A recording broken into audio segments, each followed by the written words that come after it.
Film की शुरुआत होती है लेवी नाम के एक एक्सपर्ट स्नाइपर से, जिसे एक बेहद गुप्त मिशन पर भेजा जाता है। लेकिन उसे मिशन की असली वजह नहीं बताई जाती।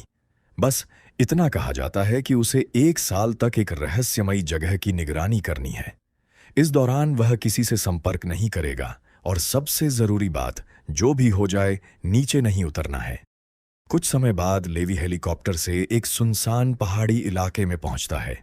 वहां उसके सामने एक बेहद गहरी और रहस्यमयी खाई होती है, जिसे डेथ गॉर्ज कहा जाता है। इतनी गहरी कि नीचे क्या है यह दिखाई भी नहीं देता।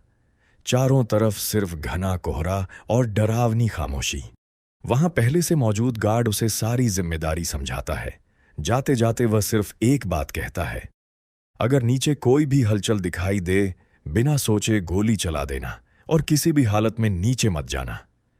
लेकिन नीचे आखिर है क्या, इसका जवाब कोई नहीं देता। उसी समय खाई के दूसरी तरफ बने एक टॉवर में एक और एलिट स्नाइपर ड्रासा अपनी ड्यूटी संभालती है। दोनों के बीच बात करना मना है, फिर भी दूर से एक दूसरे को देखकर वे हाथ हिलाकर इशारा करने लगते हैं। धीरे धीरे उनकी यह छोटी सी पहचान दोस्ती में बदलने लगती है। दिन बीतते जाते हैं। चारों तरफ सन्नाटा, कोई इंसान नहीं, सिर्फ 2 टॉवर और उनके बीच मौजूद वह रहस्यमयी खाई। लेकिन एक रात अचानक नीचे से अजीब और डरावनी आवाजें आने लगती हैं। ऐसा लगता है जैसे सैकड़ों खतरनाक जीव एक साथ चीख रहे हों। लेवी तुरंत अपनी स्नाइपर राइफल उठा लेता है। कोहरे के बीच उसे कुछ परछाइयां दिखाई देती हैं।